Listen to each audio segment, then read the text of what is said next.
Крупнейший сговор при закупке медицинских изделий раскрыли сотрудники регионального управления Федеральной антимонопольной службы. Расследование продолжалось почти 2 года. За это время были изучены материалы без малого 7 тысяч закупок в масштабах практически всей страны.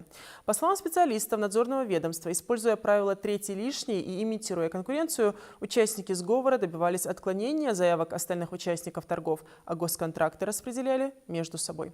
Ася Горчханова о громком деле. Такое громкое дело, и говорится о нем так скромно. На пресс-конференции с журналистами представители Управления антимонопольной службы по Республике Ингушетия поделились результатами самого крупного за всю новейшую историю России картельного сговора на торгах.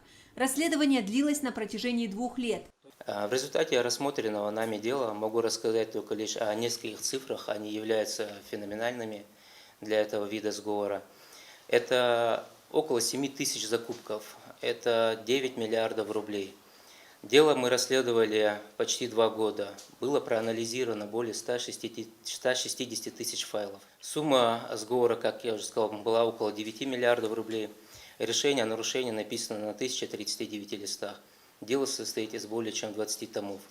В результате неправомерных действий участников картеля, охватившего почти всю страну, тысячи государственных контрактов были заключены по максимальным ценам при наличии возможности их оптимизации.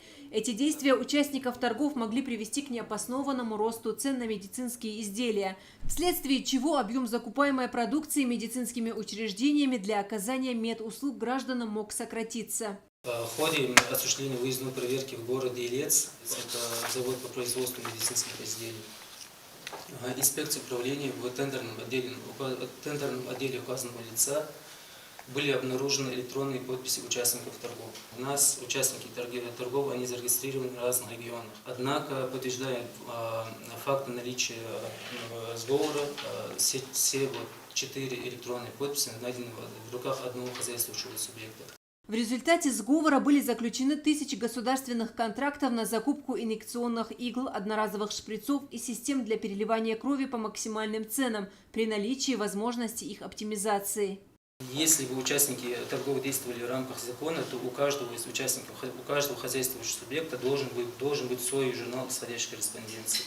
Но здесь мы видим, что их действия сговорены между собой, и у них ведется единый документооборот.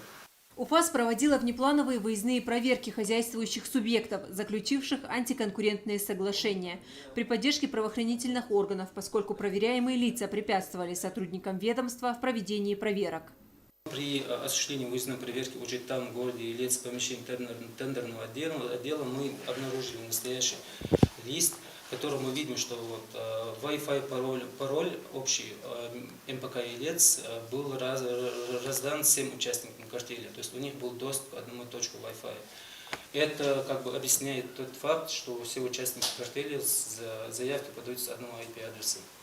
Ингушское управление Федеральной антимонопольной службы признало общество с ограниченной ответственностью МедСПБ, общество с ограниченной ответственностью Оптомед, общество с ограниченной ответственностью Прайм, 2 индивидуальных предпринимателей, а также координатора действий участников сговора общества с ограниченной ответственностью МПК Елец, нарушившими федеральный закон о защите конкуренции.